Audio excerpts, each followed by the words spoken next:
और फेक खबरें फैलाने का माहिर भारत नाकामी छुपाने के लिए तमाम हदें पार कर बैठा है। भारतीय पंजाब में फॉल्स फ्लैग के बाद मकबूजा जम्मू कश्मीर के निहत्ते मुसलमानों पर भी खुद साख्ता ऑपरेशन।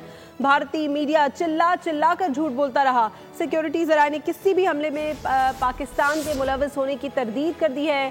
कहा फेक खबरों को फैलाने का मकसद नाकामी छुपाना और झूठा तासुर पैदा करना है कि पाकिस्तान भी भारत पर हमला कर रहा है। वज़ीर इत्तलात अता तारड़ ने भी भारतीय प्रोपेगेंडा को मनगढ़ंत और झूठी कहानी करार दे दिया है।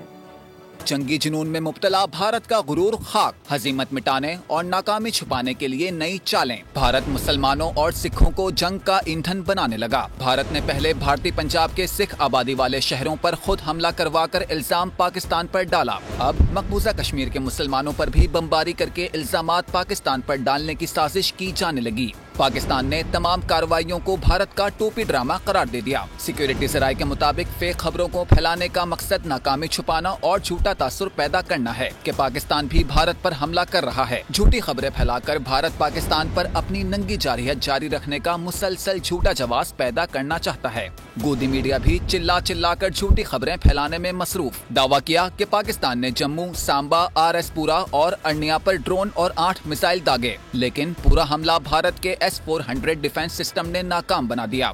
सिक्योरिटी ज़राए का कहना है कि ये तमाम दावे बेबुनियाद मनगढ़ंत हैं। पाकिस्तान की जानिब से ऐसी कोई कार्रवाई हुई न भारत के पास इसका कोई सबूत है। वफाकी वज़ीर इत्तलात अता तारड़ ने भी भारतीय ड्रामे का पोल खोल दिया। कहा कि भारत पाकिस्तानी तैयारों को मार गिराने के बेबुनियाद और झूठे दावे कर रहा है। भारत जैसी झूठी और मनगढ़ंत कहानियाँ आपको कहीं नहीं मिलेंगी। सब्सक्राइब करें और बेल दबाएं ताकि कोई खबर रह न जाए।